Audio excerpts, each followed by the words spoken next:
एक बूढ़े भिखारी की अनोखी कहानी को सुनते हैं दोस्तों। अगर आपको यह कहानी अच्छी लगे तो चैनल को सब्सक्राइब, लाइक, शेयर जरूर कीजिए। कहानियाँ नई नई सीख देती है। बच्चों में अगर अच्छे अच्छे संस्कार सिखाने हो तो कहानियाँ ही सबसे अच्छी जरिया बन सकती है।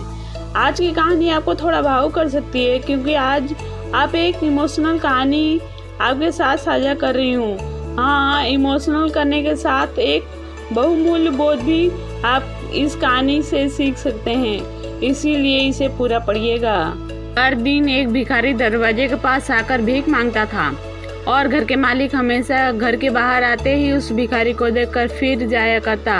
कई बार उसके लिए गाली भी बकता। वो कहता, तू जिंदा क्यों है? पूरी जिंदगी ऐसे ही भीख मांगेगा क्या? धरती का बोझ क्यों बना बैठा है? और कभी कभी उस भिखारी को गुस्से में धक्का भी मार दिया करता। कुछ होने के बावजूद अधिकारी के मुंह से सिर्फ यही निकला कि भगवान तुम्हारे पापों को माफ करे। एक बार सेठ को धंधे में बड़ा नुकसान होने की खबर मिली। सेठ बहुत परेशान था कि तभी उसके दरवाजे पर वही भिखारी आया। गुस्से में अपना आपा खोते हुए सेठ ने उसको भिखारी को पत्थर दे मारा। पत्थर लगने के कारण भिखारी का सर फूट गया और उसके सर से खून निकलने लगा। फिर भी दर्द के काटते हुए भिखारी ने इतना कहा, भगवान तुम्हारे पापों को माफ करे। भिखारी वहाँ से चला गया। सेठ सोच में पड़ गया। भिखारी को पत्थर मारा, फिर भी उसने सिर्फ प्रार्थना की। सेठ का गुस्सा शांत हुआ। सेठ का मन शांत हुआ भिखारी का रहस्य जानने के लिए। सेठ ने भिखारी का पीछा करना शुरू कर दिया।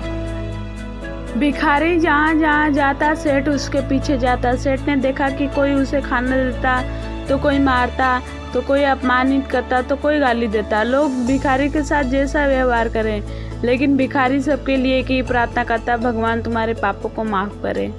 अब रात होने को आई थी। भिखारी अपने घर जाने के लिए लौटा। वो अपने घर पहुंच गया, लेकिन सेठ अभी भी उसका पीछा कर रहा था। एक पुरानी टूटी हुई खाट पर एक बुढ़िया औरत लेटी हुई थी। काफी कमजोर और बीमार लग रही थी। वो भिखारी की पत्नी थी।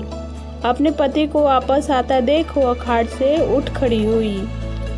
पत्नी ने अपने पति के भीख वाले कटोरे में देखा, उसमें सिर्फ आधी बासी रोटी थी। उसने देखकर बोली, आज बस इतना ही मिला? और हाँ, आपके सिर से खून निकल रहा है, ये चोट कैसे लगी? बूढ़ा भिखारी बोला, आज बस इतना ही मिला, किसी ने कुछ दिया ही नहीं। सबने गाली दी और एक ने पत्थर फेंका, इसलिए मेरा सर फट गया।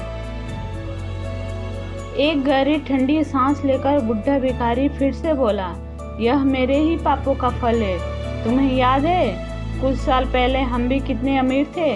क्या कुछ नहीं था हमारे पास? हमारे पास हर चीज जरूरत से ज्यादा थी, लेकिन हमने किसी को कभी दान नहीं किया।